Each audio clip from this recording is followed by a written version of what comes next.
అవునే కదా ఫ్రెండ్స్ మరాడుగులు తనవాళ్ళు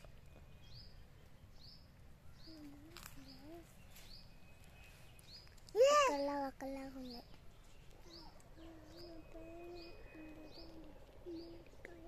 మామిడికాయ పూత దీనికి సాగదీసే పిన్నలు కూడా ఉంటాయి.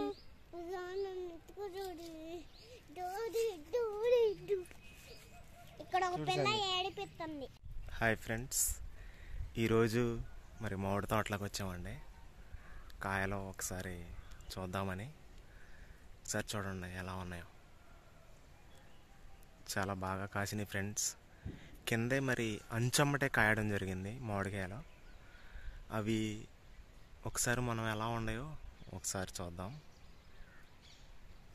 కోతులు వచ్చి ఇవన్నీ చాలా ఆగం చేస్తూ ఉన్నాయి ఫ్రెండ్స్. కానీ చాలా కాపలా కాయాల్సి వస్తూ ఉన్నాయి మామిడికాయలు. మరి మామిడికాయ సీజన్ కాబట్టి ఇది మరి ప్రతి ఒక్కరు మామిడికాయలు అంటే కూడా వాళ్ళకి చాలా ఇష్టం. ఒకసారి చూద్దాం ఒకసారి ఈ వీడియోని.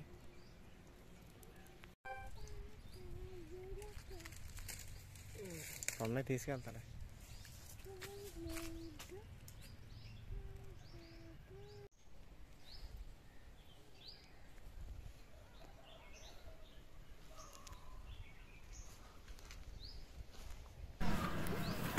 మామిడి తోటలో చూడండి, చెట్లు చాలా పెద్ద పెద్ద చెట్లు.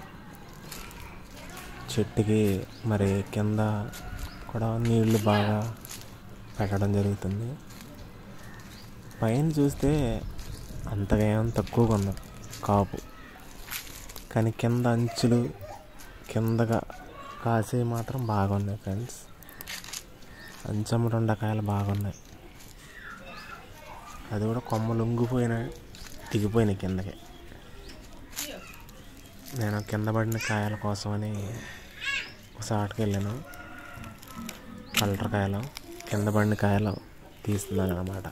కానీ చెట్టు మీద ఎన్ని ఉన్నాయో కింద కూడా అన్ని కిందలో అన్ని కాయలు రాలి పడిపోయి ఉన్నాయి. అన్ని కాయలను వదిలిపడేస్తుంది చెట్టు.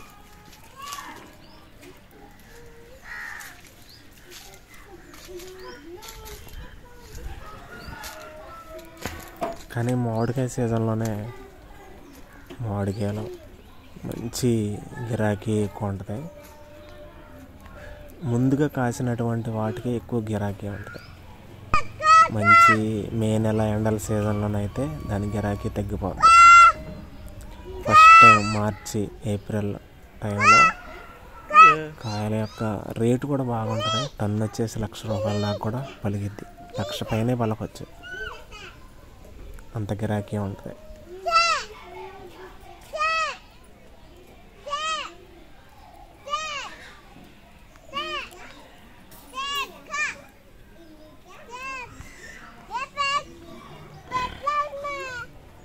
పైన చెట్టు పైన కాయలు ఏం కనిపిస్తలేదు, కింద మాత్రమే ఎక్కువ కాయలు ఉన్నాయి.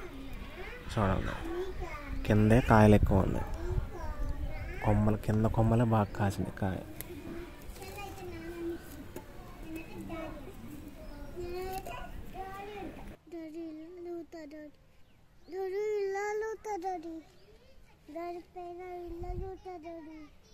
ఏదో వెయ్యాలా చెట్టు కుట్టిద్దాం అదే అదే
కొన్ని చెట్లు పూత మీదే ఉన్నాయి చూడండి, కొన్ని అయితే కాయలు కూడా తయారైపోయి రెడీగా ఉన్నాయి.